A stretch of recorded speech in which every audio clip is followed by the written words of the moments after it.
Well, good afternoon, everybody. On behalf of the LBJ School and the Strauss Center, let me welcome you to this very special event. It's my great privilege and honor to introduce my friend Nabil Fahmy, the Egyptian ambassador to the United States.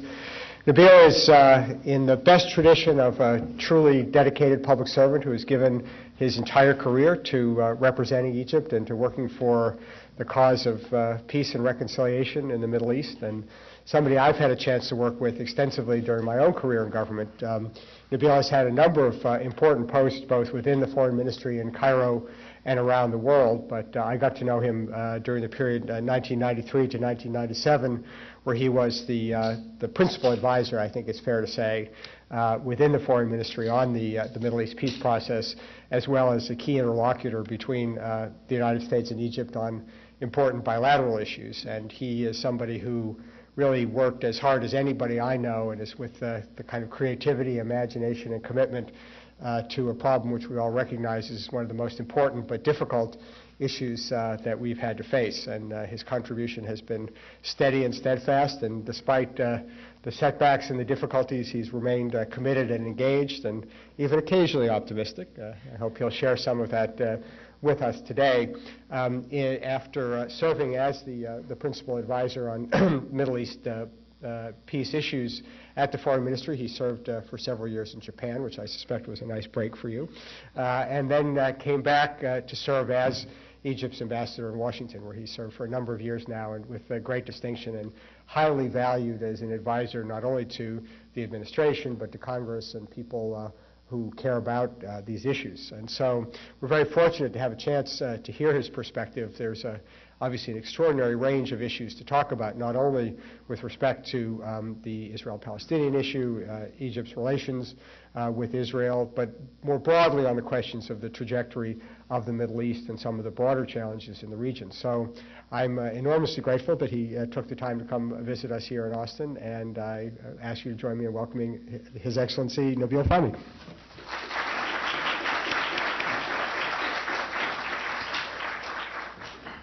Thank you, Jim. It's always great to see you. And just before lunch, just before coming here, we had a brief chance to reminisce about previous work, and I truly enjoyed our friendship, and I take tremendous pride in getting into intellectual debates with him. And he tends to sort of challenge my attempts to be diplomatic and get around difficult issues.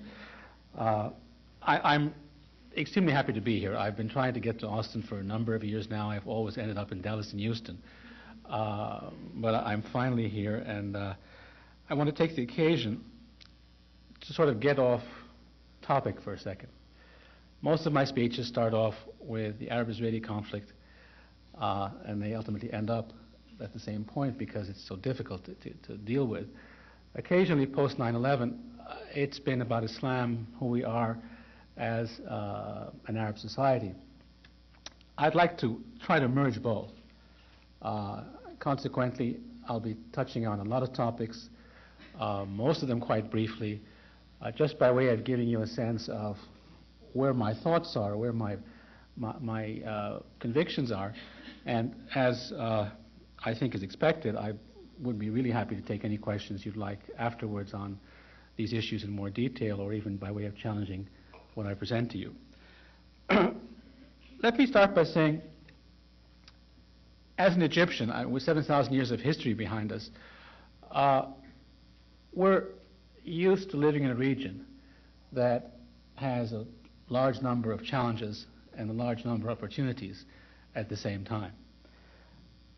What is different now is, on the one hand, the world is so much smaller, and therefore everything that's happening around the region is also being fed into the region, into our own mindset, into how we calibrate our opinions, how we compare our achievements to others or our failures to others.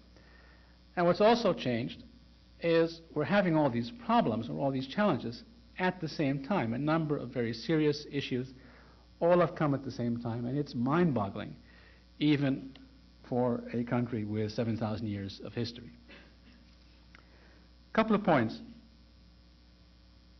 I don't need to make them here in this kind of audience, but I will, because I've tended to make them with most American public audiences. I think while most foreigners tend to look at the Middle East and either see the Arab-Israeli conflict or oil, it's important to understand there's more to it than that.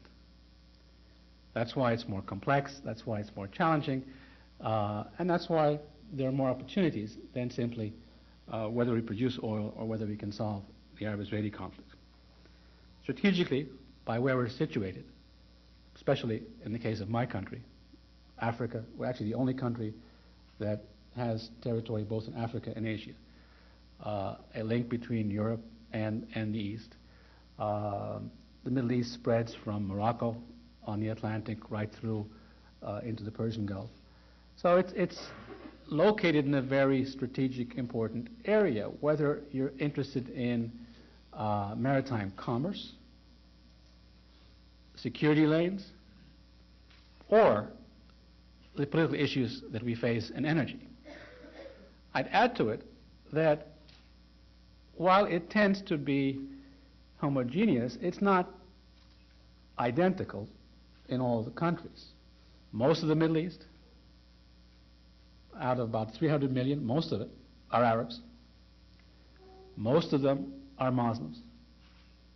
But there is a Christian community, again, in my country alone, we have about 10% Christian community, Copts and Catholics and other disciplines.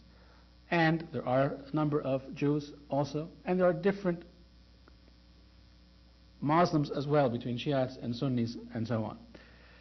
And frankly, the Middle Easterners in the Maghreb, in the North African Maghreb, have a historical experience that is much closer linked to Europe than the Middle Easterners in the Gulf area, or that, for example, my own country, Egypt, in the center. And that defines how they define themselves.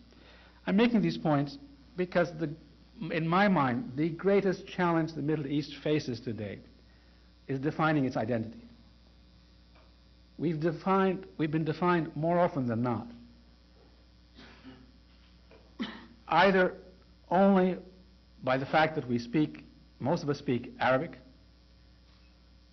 or by how you see us rather than who we are. And frankly, in a global society today, where all of our commonality and all of our differences are magnified, we, as Middle Easterners, are challenged to determine exactly who we are. In the beginning of the Egyptian revolution, there was a huge tide of Arab nationalism, an era where we saw decolonization from European colonization, and which extended throughout the Middle East into Africa and well beyond. And it was very easy for a Middle Easterner to say, I'm an Arab. At least most of us did. And we understood who we were. I don't want to say the demise of Arab nationalism, because I think it still exists, but with the success of the decolonization process, the main force behind Arab nationalism has in many ways decreased, and Middle Easterners today are looking for a different way to define themselves. One of the reasons why it's so difficult for us, we are a changing region. I often joke that Egypt, and it's correct actually, is 7,000 years old, and Americans tend to look at us as an old country. But we have an extremely young population. 56% of our population is 25 years or younger. 25% of everybody living in the Middle East lives in Egypt. About 300 million Middle Easterners. Of those 300 million, 76 million live in Egypt. So, for any young generation, it is natural for them to try to search for their role in life, their place in life, their identity. And this generation is facing a situation where they're not linked to Arab nationalism, but they're Arabs because that's the main language that they've used, and that's been part of most of their history. They're looking in a much more global context towards the world. the Middle East is also the birthplace of the three monotheistic religions. So religion is a very big issue in our part of the world. And consequently, as many of you have followed, one of the ways people identify themselves now is, well, are we Muslim or are we Christian or are we Jewish? Are we Shiite or are we Sunni? Even further than that, and I can go on and say Alawite, and we can go on and on about who's what. This is another issue that has come up and become very prominent in trying to determine who we are. So our greatest challenge, frankly, is determining who we are and what role we will play in the international community. And I'm making this last point because as the search for identity emerged, two basic trends also emerged. One, calling for going back to the fundamentals, which is basically going back to our core, going back to our faith, and falling back on that. And another trend, which felt we want to actually join the modern world and be Western, or I'm simplifying it, be modern, which was another way of saying we want to be Western rather than be Arab. So you have this challenge that we're facing between, in the search for identity, do we go back to our fundamentals and try to emphasize who we are in our own region, or do we go out and try to become somebody who we are not? My answer to this, frankly, is a bit different. I think it's important for us to engage the world, but to engage the world with our own values, our own issues, our own experiences, be more progressive, active players in the international agenda, rather than trying to be more French, more Italian, more American, or more Chinese. And that's really, again, a challenge that we're facing in our part of the world. Now, to have the tools to do what I'm suggesting, one of the practical challenges is economic and social development. You're not going to be able to be an effective player worldwide unless you are an economic and social force over and above the military aspect of all of that. But I don't think a military force is sustainable long-term if you don't have an economic and social backbone. So, again, a major challenge will be, can we move from being underdeveloped countries to developing countries to developed countries? And as we do that, engage in economic and social development and put forward our agenda to the world as a whole. Let me just throw out to you a couple of figures. Again, using my own country as the example. 15 years ago, 70% of Egypt's GDP came from the public sector, government-owned companies. Today, 67% of Egypt's GDP comes from the private sector in Egypt. In other words, what we've been trying to do back home is empower, again, the private sector. By empowering the private sector, you have more stakeholders in the economic marketplace, but also in developing social ideas and the social agenda domestically. And as a function of that, we have seen last year 7% growth, the year before 6.9% growth, because the economic forces in Egypt are now feeling that they have a stake in moving forward. As they become more creative, they start challenging social norms. And you have debates that are occurring back home about our political system, our social system, the role of religion in our society. And a debate that, regrettably, because it's at the beginning, is turning more often than not into them and us. And it's a debate which I see also evolving internationally occasionally. And it's a very dangerous trend. On the one hand, we're doing the right things in creating jobs, to encourage social economic development and therefore more stakeholders. But we need to buy some time so that the debate can rationalize into a situation where people realize that this has to be a win-win situation for people in the Middle East. It can't be about them and us in the Middle East. It can't be about Christians and Muslims. It can't be about Sunnis and Shiites. It can't be about Kurds and Arabs, Israelis or Arabs. It has to be a win-win situation. And of course, it can't be about them and us on an international level either.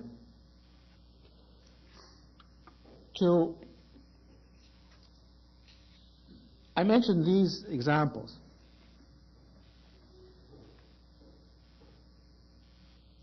because I actually think that the most challenging, the most present immediate challenge in the Middle East is to create jobs with a very, very young population throughout the Middle East, with growing economies, with economic and social change. We need to create jobs, particularly for the less affluent members of our society.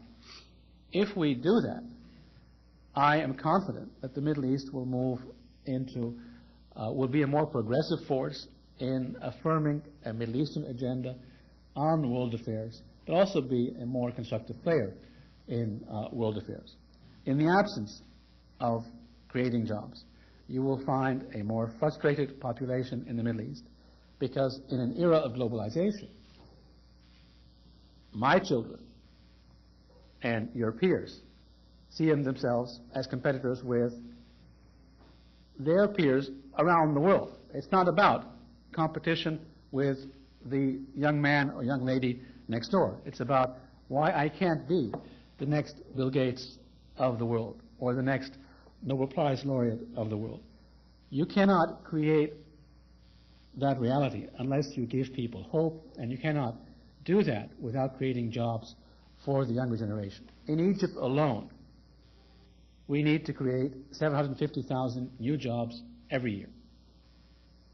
Now, you can extrapolate that throughout the Middle East, and you will see that that is the fundamental challenge for the younger generation. I started off with these points because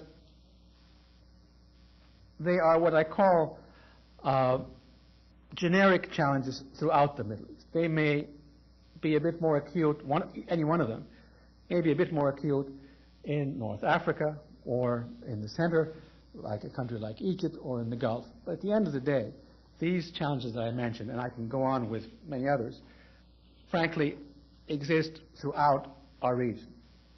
They ultimately are or can be summarized as trying to define our identity and our role in the future of our region and that of the world. There are another set of challenges that, while they are important to all the Middle East and to many others around the world, are not necessarily regional challenges, but are more topical, more geocentric to certain areas of the Middle East. And they're the ones that, more often than not, are highlighted in the press. The Arab-Israeli conflict, Iraq, Iran. We can go on, talk about Lebanon, Sudan, and issues like this. And I'd like to touch on some of those issues very quickly. And then I will close by what I think is the particular role for America and Egypt in this whole dilemma and paradigm. I'm not sure whether I've been doing the Middle East peace process for too long, and consequently I'm sort of used to failure, or in order to justify having done it for so long, I'm an eternal optimist. But I'm doing it, and I'm still speaking about it. I want to share with you my assessment of where we are, with a particular focus on the Palestinian-Israeli element of the peace process. We, today, I believe, are in a situation of unique clarity and acute disbelief at the same time. And Jim and I go back a long way, and we can both remember times when we weren't exactly sure whether the Palestinians and Israelis would ever discuss specific issues or several of these sensitive issues. That's not the case today. Palestinians and Israelis, formally and informally, have discussed everything they have to discuss. Palestinians and Israelis in the center understand, actually all Palestinians and Israelis understand, that if you're going to achieve a peace based on a two-state solution, if that's the objective, achieving an Arab-Israeli peace based on two states, you will have to address the issue of Jerusalem, the issue of refugees, the issue of territory, and the issue of security. Everything you can think of will fall under those four headlines. On both sides, I am confident that the center on both sides understands that if you're going to get a deal, not what they want, but if you are going to get a deal where both sides agree, the solution on Jerusalem will be that Jerusalem will be the capital of two states. It will be an open city. And there will be special arrangements with bilateral and mutual guarantees regarding the religious sites in particular. There will not be a two-state solution without Jerusalem being the capital of Palestine and Israel. The issue of refugees. A lot of time has been spent on debating the right of Palestinians to return to Israel. And I think, frankly, that's the wrong approach to dealing with this issue. It's not about one side's right or the other side's right. If one wants to get into a legalistic debate, the rights are enshrined in international law, in UN documents, in the basis for the establishment of the State of Israel and the resolutions adopted thereafter. What it's about is how do we exercise that right? We're wasting our time if we debate the right. What we should negotiate is how do you exercise that right? The only way to exercise that right that's consistent with achieving a two-state solution is to do it in a manner where where the Palestinians will have the right of return or compensation, but that will be exercised in a manner that does not change the nature of the State of Israel. Issue of territory. For the third time I underline, if we're assuming that we're going to have peace based on a two-state solution, the territory of the Palestinian state will be essentially the same size of the territory occupied in 1967 in Gaza and the West Bank. That's what it's going to be, or you're not going to have a deal. Whether it's exactly the same territory or simply the same size territory is something that can be discussed to unify some villages, some towns, but that's not going to change substantively the nature of the basic concept of ending occupation. There will not be a solution without that happening. And finally, well, 2 points to close on this point. The final element is security. On the one hand, when I started working on security years ago, it was about security against existential threats, about security between nation states. So it was quite easy to put together a formula for security between Egypt and Israel. And then it would have been easy to put together a formula for security between a Palestinian state and Israel. But if you look at the actual security problems today, it's not about an existential threat to Israel. It's not about an existential threat to the Palestinians. It's about the individual security of Palestinians and Israelis.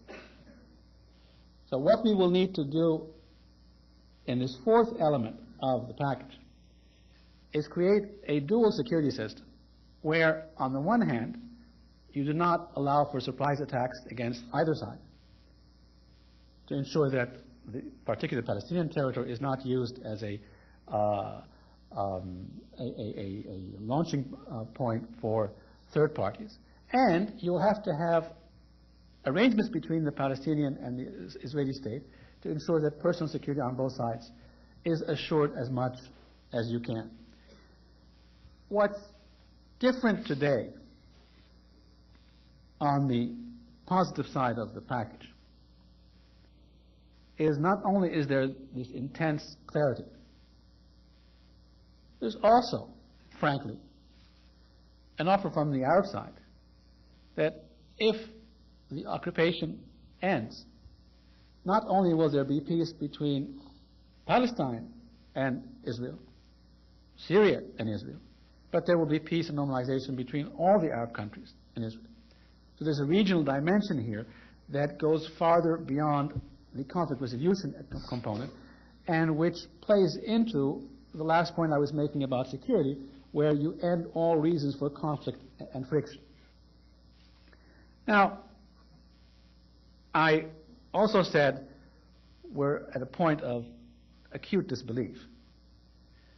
As clear as the solution is, and I say this in complete sincerity, any rational Israeli or Palestinian will describe for you the exact same package if he starts from the premise that I agree to have a two-state solution. The disbelief is that neither side believes the other one wants to do it or is able to do it. Palestinians argue that, well, in spite of all of the statements coming out of Israel, they're still building settlements. They're still targeted killings, and so on and so forth. There's still the debate about Jerusalem, so they can't possibly be serious, the Israelis. And the Israelis are saying, as long as there's violence coming from the other side, particularly from Gaza, and as long as President Abu Mazen cannot control the security situation, then he may be a nice guy, but he can't deliver on this issue, and therefore I don't believe peace is possible. I very often underline that while I see with tremendous clarity what the solution should be, I despair from what I quite often call the two Ds, demographics and demonization. If we don't resolve this issue in the near term, demographics between the West Bank and Gaza and inside Israel will make it very, very difficult 5-10 years from now to create a two-state solution that responds to these parameters. And frankly, if we don't solve this in the near term, the amount of intolerance, hatred, and demonization that's existing on both sides will ultimately make it very difficult for politicians to take the steps necessary to bring a deal to closure.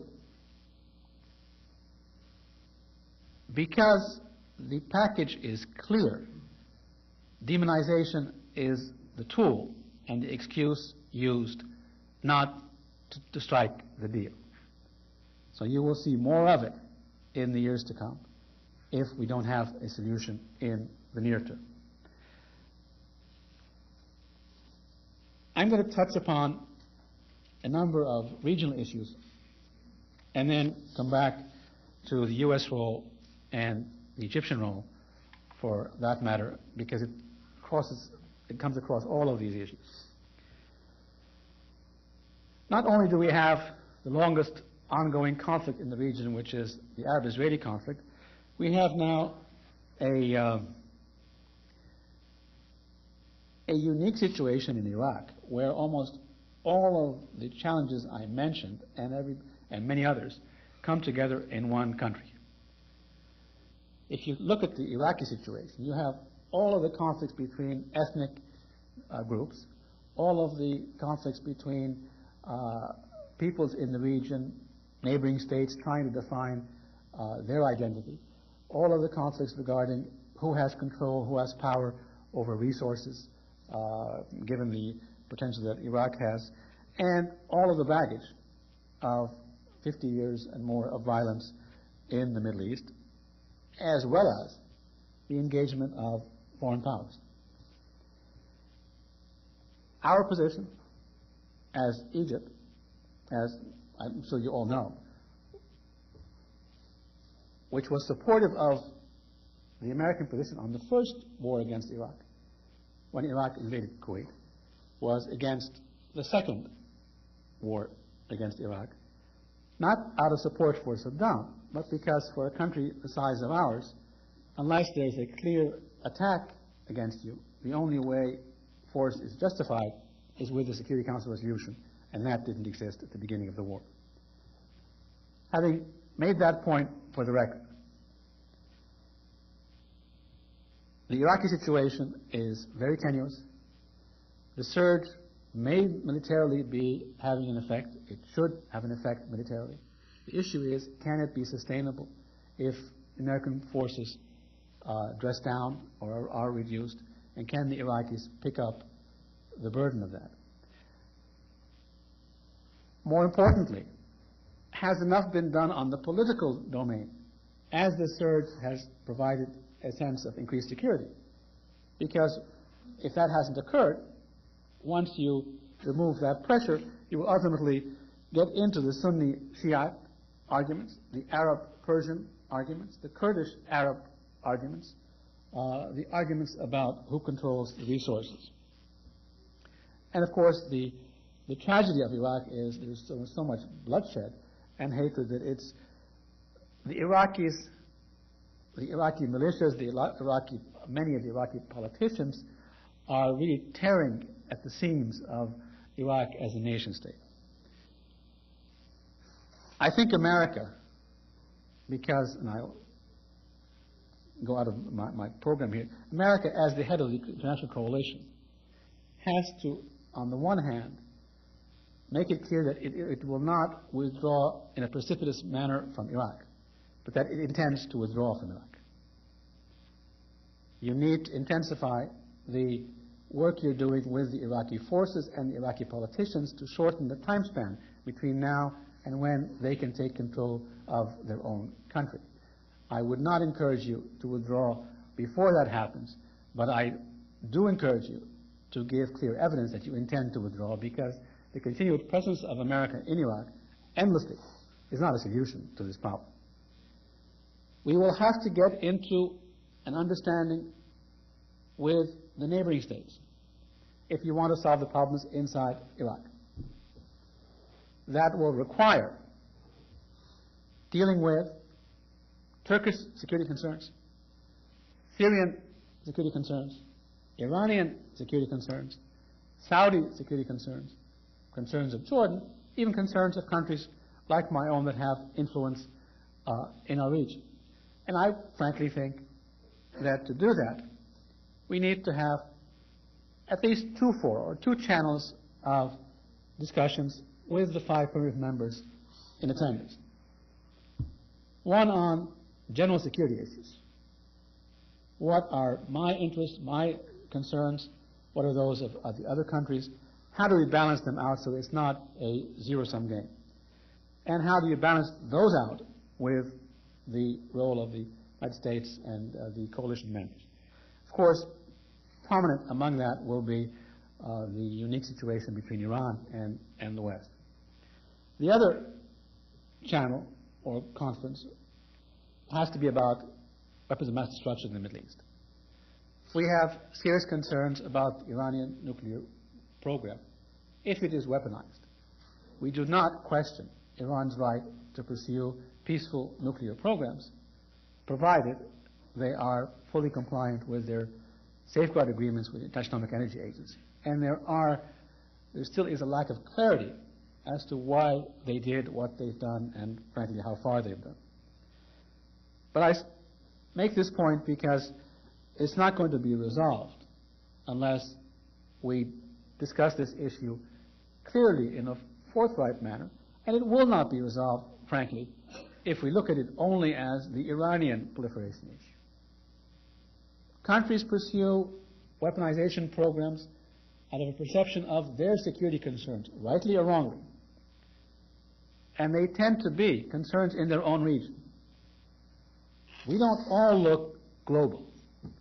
As much as we are strong supporters of nuclear disarmament, I don't waste much time on trying to convince America to give up its nuclear weapons. My focus is on my own region. If I can get that solved, I'll give Jim a hard time. To deal with the Iranian issue, we need to highlight the concerns regarding their program, and then we need to also deal with the Israeli program as well.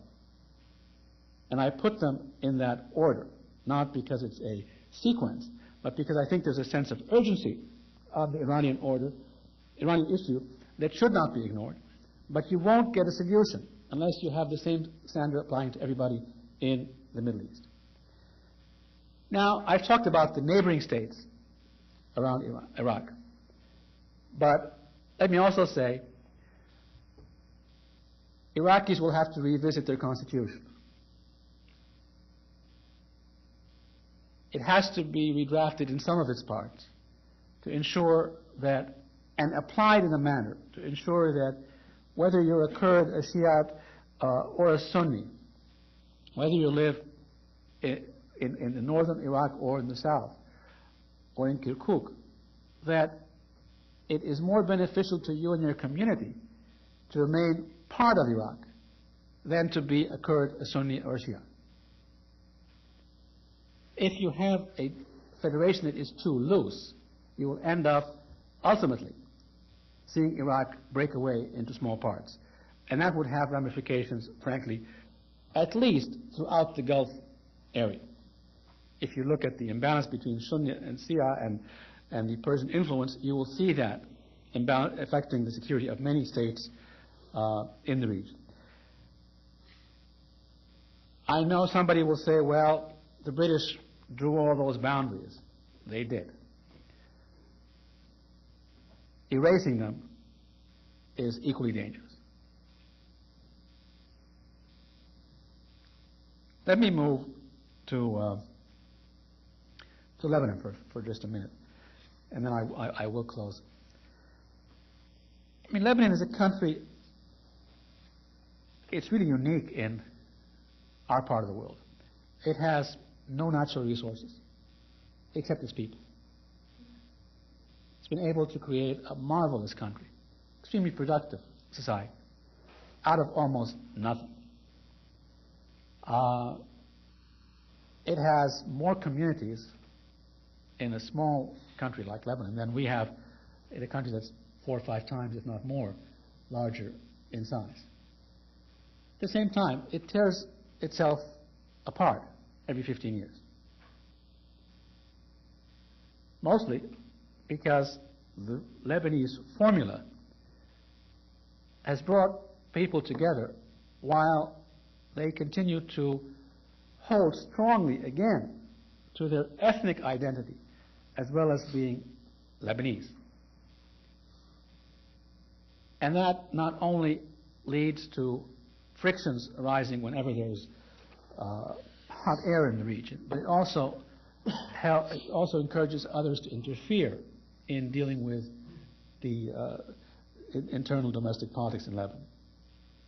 Lebanon has to be an independent state governed by the Lebanese alone.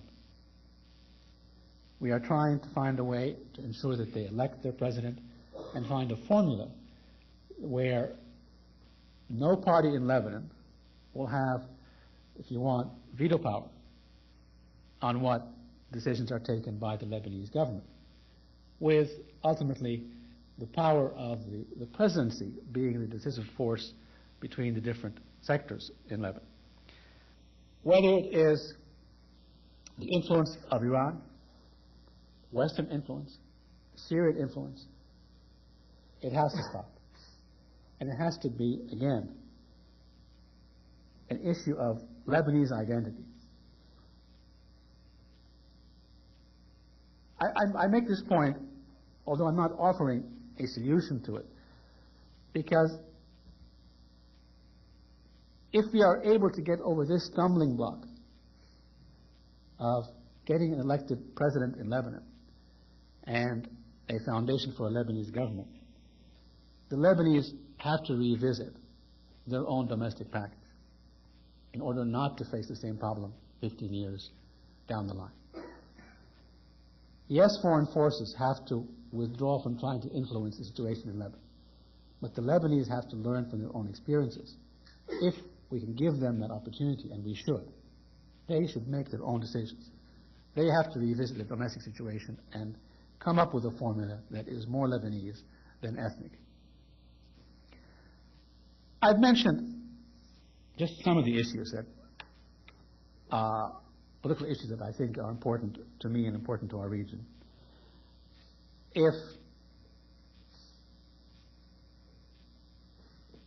Given the complexity of these issues and how many of them have come to a boil at the same time, I haven't mentioned Darfur or the situation between North and South and Sudan or the whole issue of terrorism. The region will not be able to deal with these problems if prominent countries globally and regionally do not play a very progressive, proactive role in dealing with these issues. I don't think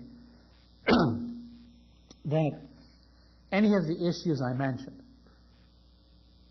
can be dealt with without American activism.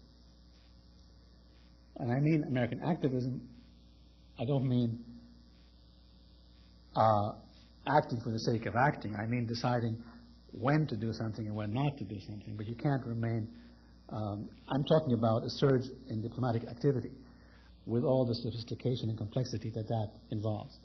Arabs and Israelis will not be able, particularly Palestinians and Israelis, to reach an agreement if there is not active American diplomacy towards peace between Arabs and Israelis.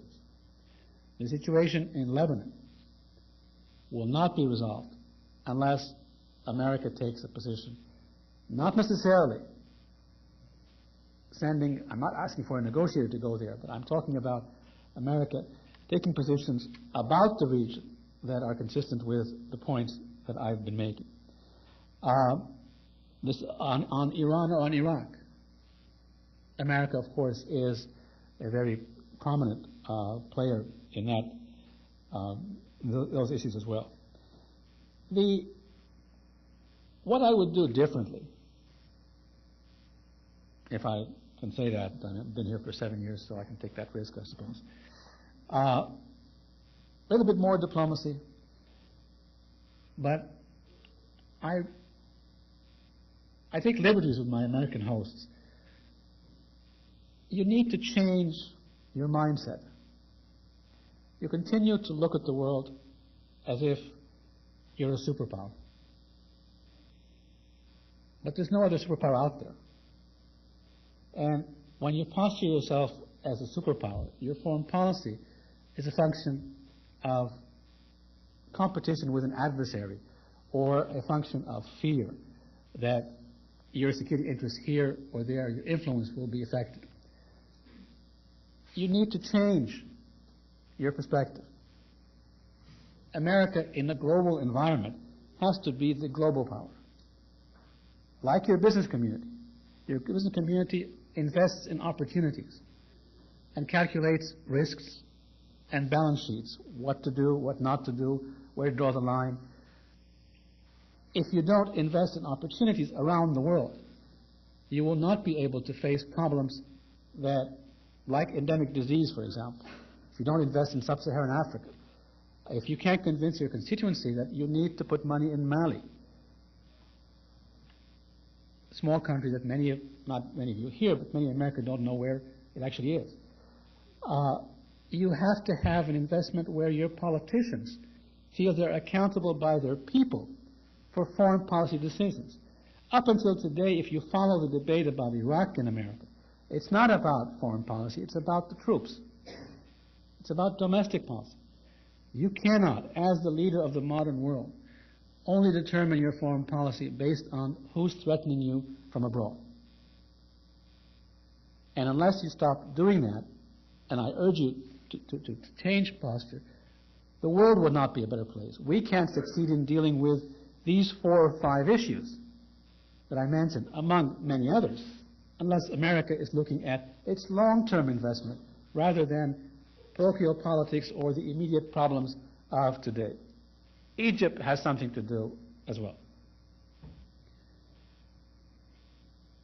Egyptians love to say that we're the pioneers in the Middle East, and we are.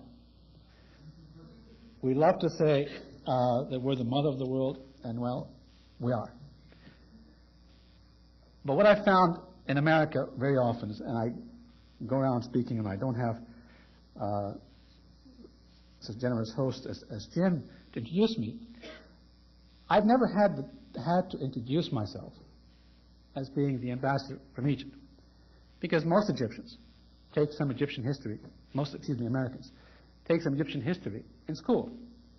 But the problem I faced, frankly, is Americans look at us and look backwards. It's all about our history. And it's not your fault. It's because we need to talk about our future, not only about what we have done. We need to be more assertive in terms of this is what we will do. Whether America likes it or doesn't like it, France likes it or doesn't like it, we need to more and more try to play an active role in determining an agenda for change in the world. And I use this phrase carefully because I think it's been misused quite often politically. When I'm talking about an agenda for change, I don't mean changing somebody else. I mean changing myself. We're not in the politics of trying to change you into becoming Egyptian. What I'm talking about is we need to embrace change confidently in a manner where we become better Egyptians. I don't want to be an American. I'll be very candid with you. I was born here, and I'm not an American. Not because I have a position that's anti-American, but I'm a proud Egyptian. But I also understand I can be a better Egyptian if I embrace change, if I'm confident in bringing out my values to the world, disagreeing or agreeing with you, and trying to find a way to move forward. We cannot bank on our achievements. And the Middle East, frankly, will suffer considerably if we do not. Egypt's most substantial contribution to the Middle East has been its intellectual integrity. Over the years, more political, social, and economic trends in the Middle East have come out of Egypt than any other country in our region. And that will continue to be the same if not only because of the demographic nature of the region. So my commitment to you is that as a government official, while we will always remain true to our values and we will debate, agree, and disagree with you, we will continue to try to change and look at the world in a more global fashion. Because if we don't, we won't be able to resolve many of our own challenges. And frankly, it will be at the expense of our own national goals, but also that of our friends like those in America. Thank you very much.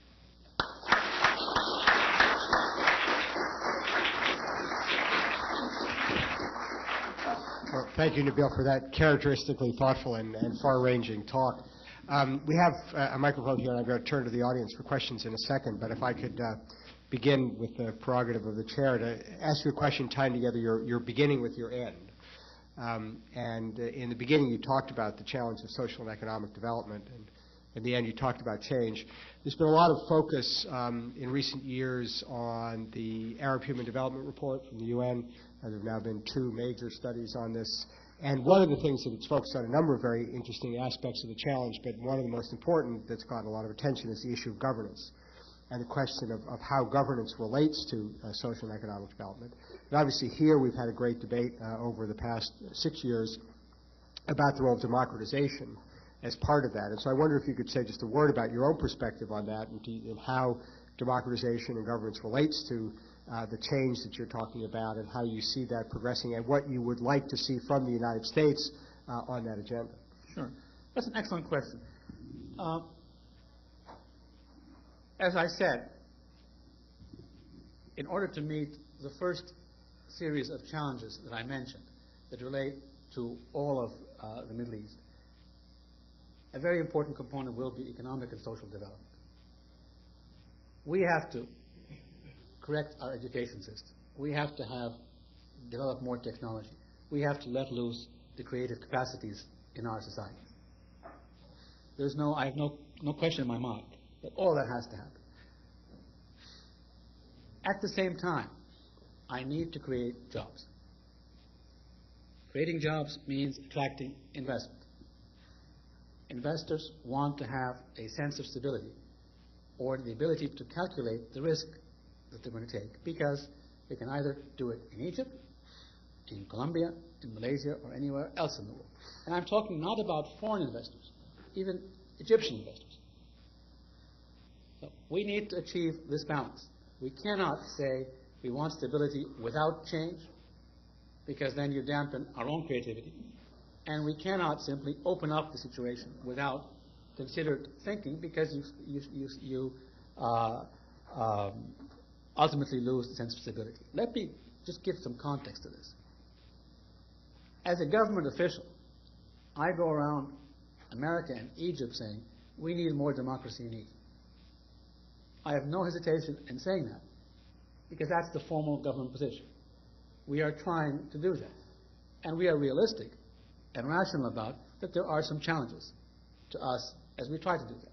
We may even make some mistakes as we do that. But let's put things in context. 2 years ago, we elected a president with more than, 2 years ago, for the first time in 7,000 years, not in 50 years, in 7,000 years, we had an election for president with more than one candidate in a direct vote.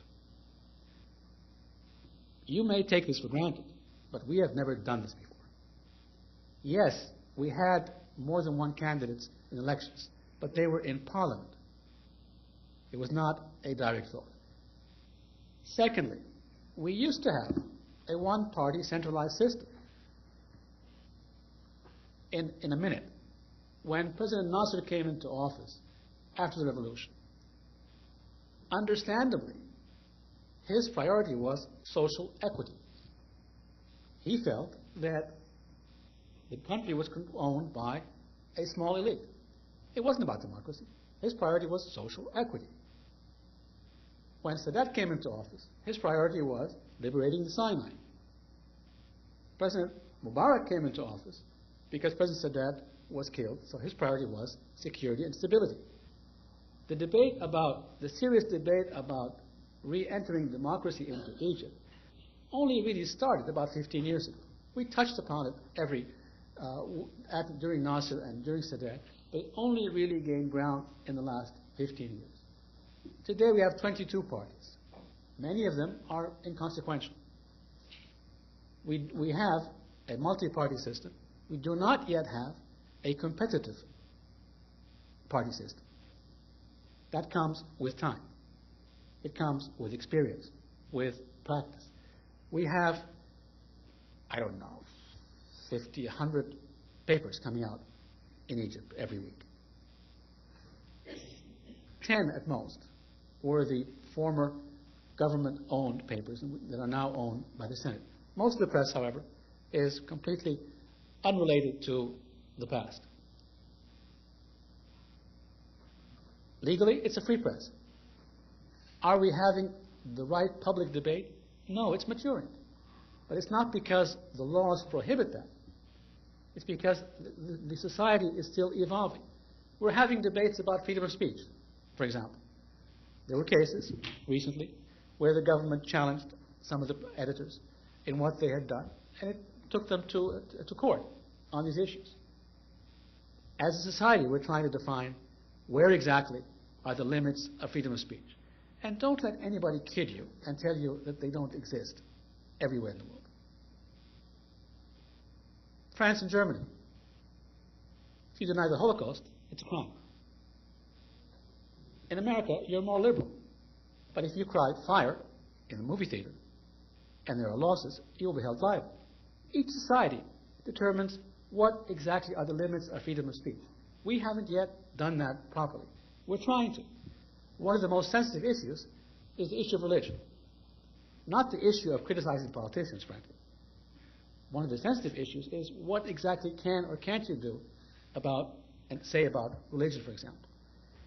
On the issue of good governance, the real challenge we've had in Egypt has not been the lack of democracy. It's been over-centralization. We're trying to decentralize authority both in government and within society, and that takes time. I think we have moved very significantly on issues of good governance, on issues of democracy, but we're not where we want to be as an Egyptian government.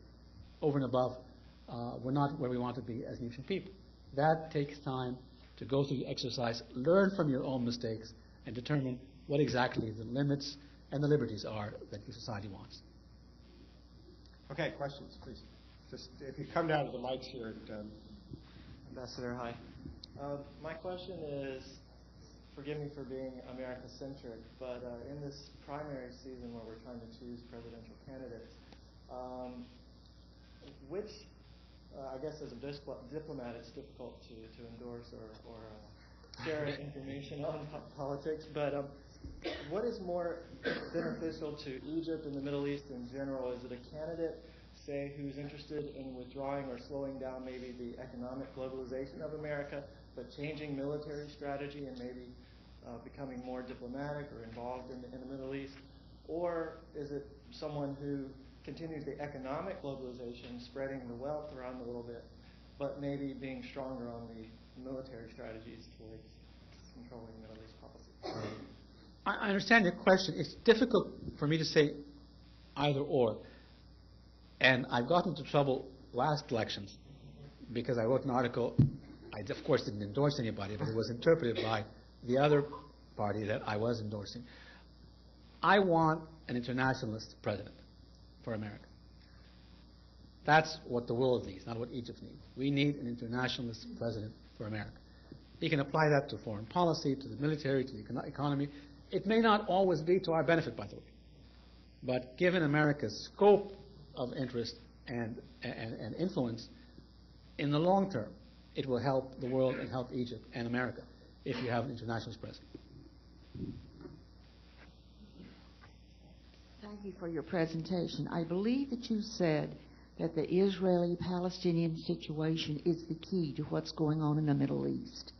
If that is the key, if that is the case, and they are the key, what took the United States so long to focus on that problem, and what could this new international president do? What could be done? What would be the strongest thing that could be done now if you have said that that is the big problem? Well, there's no one key, of course, to all the problem. It's the problem that has the most effect on everything else. I think what is required of an American president, be that the president that exists today or a Republican or a Democratic president elected next November, is to pursue peace in the Middle East as an American national interest. Not because you're a supporter of Israel or the Arab world. If you pursue peace in the Middle East as America's national interest, this will allow you to use and sell the issue to your own constituency, because it's going to be a hard sell. You're going to have to sit down with Arabs and Israelis, use all your powers of persuasion, use some of your domestic assets as well, use your international assets to get support for the whole process. And unless you project this as projected here in America, that you're doing this for America, not for Arabs or for Israelis, and if you don't project it in the Middle East, that they need to respond to America, not only to each other, we'd be losing a tremendous opportunity. Given that Hamas was formed as an outgrowth of the Brotherhood, how strong would you say the links are today between Hamas and the Brotherhood, and how concerned is the Mubarak regime of the rise of Hamas in Gaza, the instability in Gaza, given its own internal concerns of an Islamist uprising? I would argue that ideologically they're basically playing to the same music. Plus Hamas has, in addition to that, a national cause, which is ending the occupation, Israeli occupation. Formal links, it's a bit more tenuous. One, because we are very, very careful, and consequently, both Hamas and the Brotherhood are very careful about getting involved with the other, because that would lead to a very strong reaction from our side. That being said, and you know you obviously know, Egypt is not a supporter of mixing religion and politics, and the Brotherhood in Egypt is formally illegal. Hamas was elected in Palestine. Therefore, it is part of the body politique in Palestine. While we don't like religion and politics, we don't tell others what they should do. We will work with Hamas on security issues to control our border with them in a manner that's consistent with our concerns, Palestinian needs, and ultimately Israeli security needs as well. We hope to be able to push Hamas more and more towards support for a two-state solution between Palestine and Israel. Thank you. Ambassador, thanks for coming. I was curious about you mentioned, I think you implicitly mentioned the Arab League peace proposal in your talk. Why do you think that's been so intractable over the last few years and in large part ignored even in Annapolis in November? And what do you think needs to be done to restructure the argument? I mean, that's a great question, and frankly, if I knew the answer, we would have done it. But, I mean, you raise a valid point. The first problem that occurred was when it was announced in Beirut initially, it came immediately before, I think, a terrorist attack or a violent attack in Tel Aviv, it was, inside Israel. So it was dampened immediately by there's this violence and consequently all of you guys are not serious, when it was actually a very serious proposal from the beginning. Secondly, and I say this very candidly, I don't think Israel wants to recognize the initiative because it brings to the forefront very clearly the embarrassing situation that Arabs are ready to actually have normal relations with Israel if you would just end the occupation. So the Israelis don't like to give prominence to that. Arabs have not done a good job in promoting the initiative. That I openly admit, we could have done a better job, but again, having started off with the Beirut incident, it was just difficult to do it then. It was acknowledged at Annapolis, by the way. I mean, it was acknowledged by President Bush in Annapolis, but I understand what you're saying. We have to find a way to show that this is to show to the public that this is a serious, sincere initiative. But we will not negotiate it any further. Because there's also an attempt that, well, some Israelis will say, well, go and explain this point or this point. Well, explain to us how you're going to end the occupation. We will not end up negotiating with ourselves. What we will do is negotiate with Israelis to achieve a peace that provides the Arabs with their rights and Israel with its right and security. But we're not going to negotiate with ourselves. Ambassador, two questions, if I may. The first, what are, in your mind, the main reasons for the inability of Prime Minister Barak and President Arafat to reach an agreement in the last peace conference at Camp David? My second question is, how, in your mind, would the Israeli-Egyptian relations look like in 20 years? Two difficult questions. First one is easier, actually. Well, I'll answer it. Barak and Arafat disliked each other tremendously. That was the first point. And Jim, correct me if I'm mistaken, they were almost not on speaking terms when they went to Camp David. Almost that. I mean, I went and met President Arafat before Camp David, and he said, I don't want to go to Camp David because we won't get a deal yet. We're too far apart on Jerusalem, and they're going to blame me. I went in, explained that position, and I was told, we're going to make a sincere effort, and we're not going to blame anybody. At Camp David, my understanding of what happened, Barak and Arafat met, I think, once. Besides that, they were talking to different members of the two sides and through the Americans. but they had a tremendous dislike for each other. I would add to it, however, I don't think Camp David was properly prepared for. And the timing was wrong. And Jim, correct me if I'm mistaken here, my analysis of the timing was it was in response to Barak's need to do it early to effect Israeli elections and a desire by Vice President Gore not to have it close to the American elections in November. So it went really a bit too quickly in July. Nevertheless, Camp David, I think, was useful.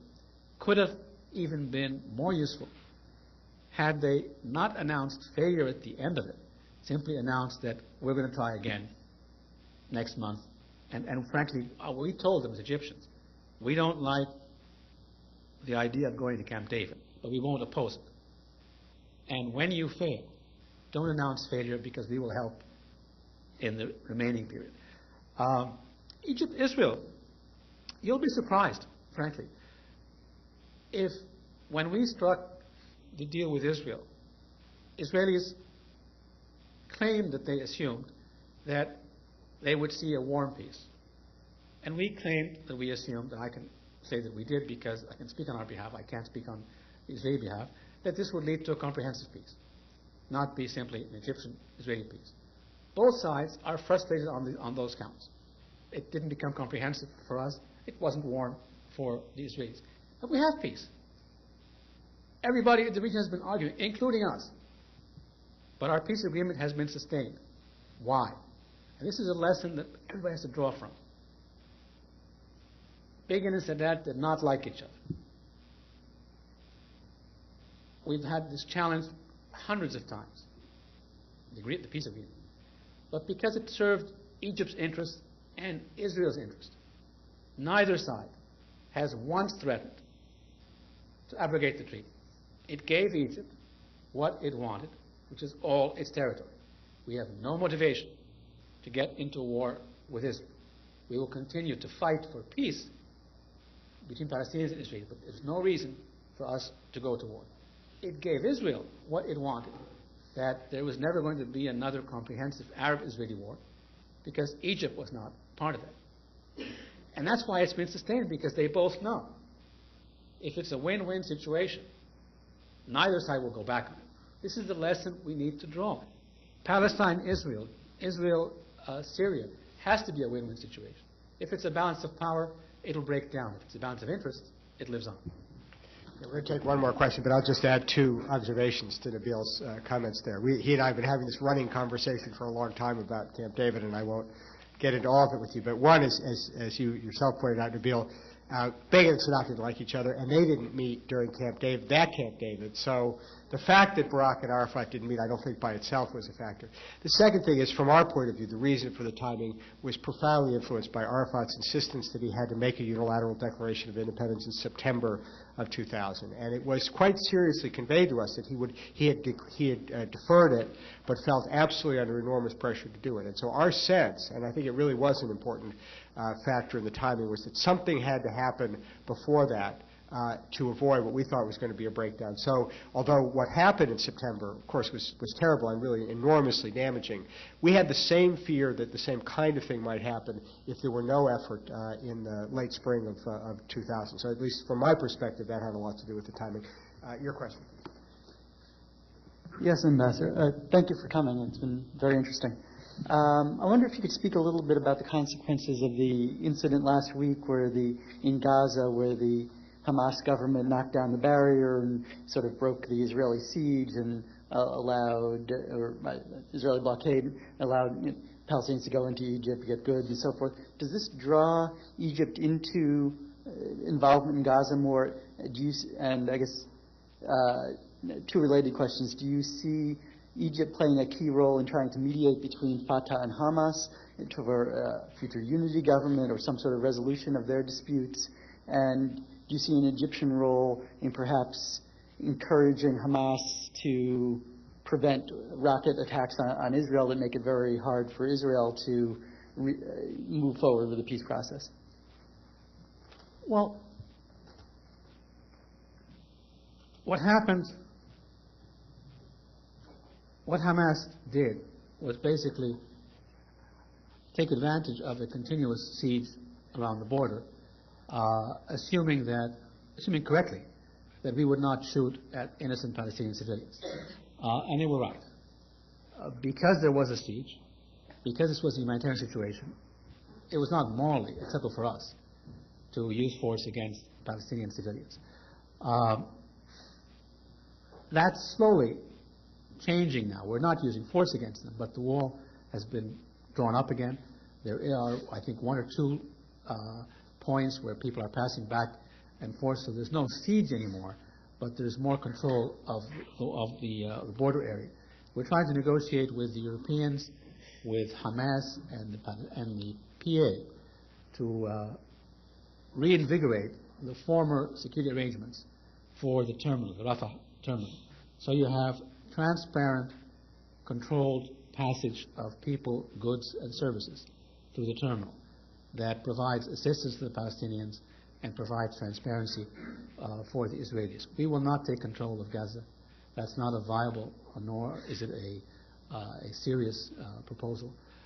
We will not do that. We will continue to work with Hamas on security issues, as we have, by the way, to try to convince them to control any violence across their border towards Israel, and we will continue to work with Israelis, as we have, to convince them to stop targeting politicians inside Gaza and to help with Abu Mazen in the negotiating process. The brokering a deal between Abu Mazen or the PA and Hamas, politically, Palestinians need reconciliation between them. We would hope that that reconciliation be supportive of a two-state solution between Palestine and Israel. Presently, what we're talking about is a security dialogue, much more than a political dialogue. Thank you. Well, thank you all very much, and I ask you to join me in thanking Nabil Fahmy for a terrific presentation.